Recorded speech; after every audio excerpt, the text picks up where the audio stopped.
Bismillahirrahmanirrahim. Assalamualaikum warahmatullahi wabarakatuh. Perkenalkan, saya Atira Baezitia. Di sini saya akan melanjutkan pemaparan materi tentang pendengaran. Seperti yang kita tahu, sistem pendengaran mengubah gelombang tekanan menjadi suara yang bermakna. Ini diterjemahkan ke dalam kemampuan kita untuk mendengar suara alam, menghargai keindahan musik, dan berkomunikasi satu sama lain melalui bahasa lisan. Sebuah anatomi dari sistem auditory.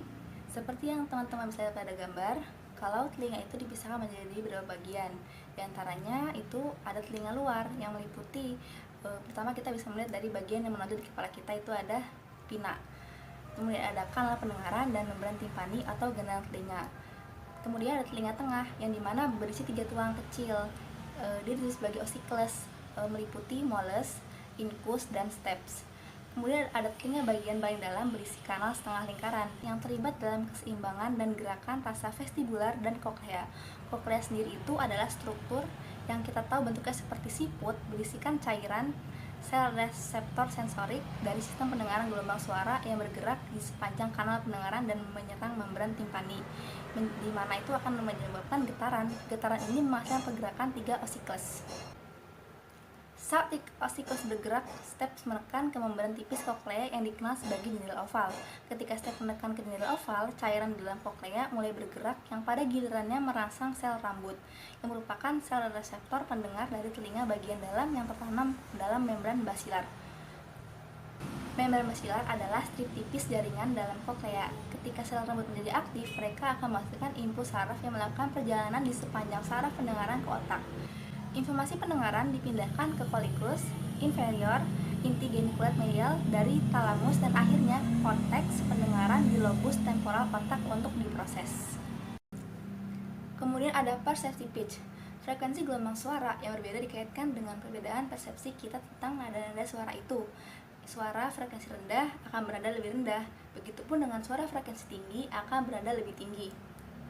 Kemudian, bagaimana sistem pendengaran membedakan antara berbagai pitch? Beberapa teori telah diusulkan untuk menjelaskan persepsi pitch. Di antaranya ada teori temporal, di mana persepsi pitch menegaskan bahwa frekuensi dikodekan oleh tingkat aktivitas neurosensorik. Ini berarti sel rambut tertentu akan menembakkan potensi aksi yang terkait dengan frekuensi gelombang suara. Penjelasan ini merupakan penjelasan yang sangat intuitif karena mendeteksi rentang frekuensi yang begitu luas antara 20-20.000 Hz, sehingga frekuensi potensial aksi yang ditembakkan oleh sel-sel rambut tidak dapat menjelaskan seluruh rentang. Karena simpatan terkait dengan saluran natrium pada membran neuron yang terlibat dalam potensi aksi, ada titik di mana sel tidak dapat menembak lebih cepat. Kemudian ada teori tempat di mana persepsi pitch menunjukkan bahwa bagian yang berada dari membran basilar sensitif terhadap suara frekuensi yang berbeda. Lebih khususnya lagi, dasar membran basilar merespon paling baik terhadap frekuensi tinggi dan ujung membran basilar merespon terbaik terhadap frekuensi rendah. Oleh karena itu, sel rambut yang berada di bagian dasar akan diberi label sebagai reseptor nada tinggi, sedangkan yang berada di ujung membran basilar akan diberi label sebagai reseptor nada rendah. Kemudian ada lokalisasi suara. Melokalisasi suara dapat dianggap mirip dengan cara kita memandang kedalaman di bidang visual, seperti isyarat monokular dan teropong yang memberikan informasi tentang kedalaman. Sistem pendengaran menggunakan isyarat monaural atau satu telinga dan binaural atau bertelinga dua untuk melokalisasi suara. Setiap pina berinteraksi dengan gelombang suara yang masuk secara berbeda, tergantung pada sumber suara relatif terhadap tubuh kita. Interaksi ini memberikan isyarat monaural yang sangat membantu dalam menemukan suara yang terjadi. Oleh karena itu, isyarat monaural sangat penting.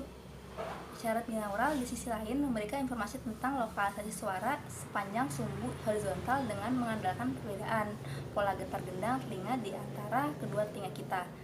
Kemudian ada isyarat binaural, di sisi lain memberikan informasi tentang lokasi suara sepanjang sumbu horizontal dengan mengandalkan perbedaan pola getaran gendang telinga di antara kedua telinga kita.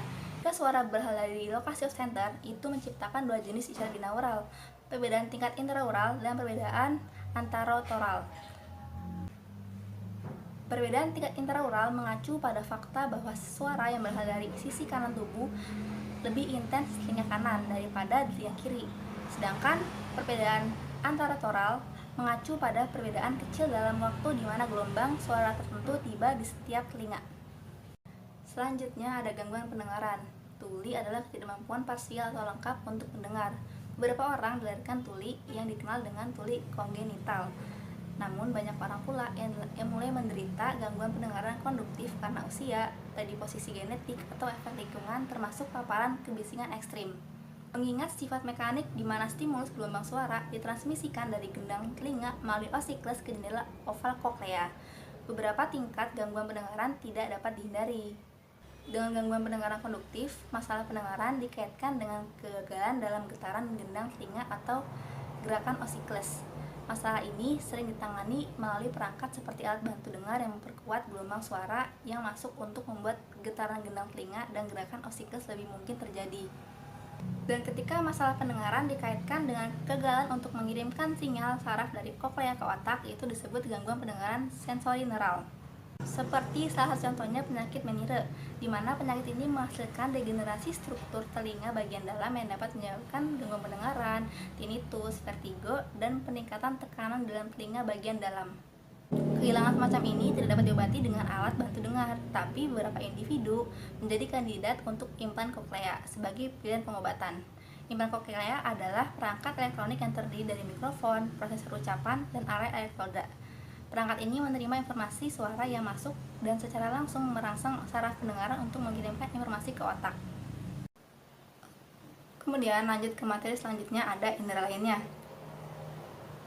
Pengertian secara kimia, ada rasa dan bau yang dimana disebut sebagai indera kimia karena keduanya memiliki reseptor sensorik yang merespon molekul. Artinya ada interaksi yang jelas antara indera kimia kita. Yang pertama ada rasa. Molekul dari makanan dan minuman yang kita konsumsi larut dalam air liur kita dan berinteraksi dengan reseptor rasa di lidah, di mulut, dan di tenggorokan. Selera dibentuk oleh pengelompokan sel reseptor rasa dengan ekstensi. Molekul rasa mengikat reseptor pada ekstensi ini dan menyebabkan perubahan kimia dalam sel sensorik yang mengakibatkan impuls saraf ditransmisikan ke otak melalui saraf yang berbeda, tergantung di mana reseptor berada. Informasi rasa ditransmisikan ke sistem medula, talamus, limbik, dan ke korteks gustatori. Kedua, ada bau. Sel reseptor penciuman terletak di selaput lendir di bagian atas hidung. Ekstensi seperti rambut kecil dari reseptor ini berfungsi sebagai situs untuk molekul bau yang dilarutkan dalam lendir untuk berinteraksi dengan reseptor kimia yang terletak pada ekstensi. Setelah molekul bau mengikat reseptor yang diberikan, perubahan kimia dalam sel menghasilkan sinyal yang dikirim ke bola olfaktori. Dari bola olfaktori, informasi dikirim ke daerah sistem limbik dan ke korteks penciuman primer yang terletak sangat dekat korteks gustatori.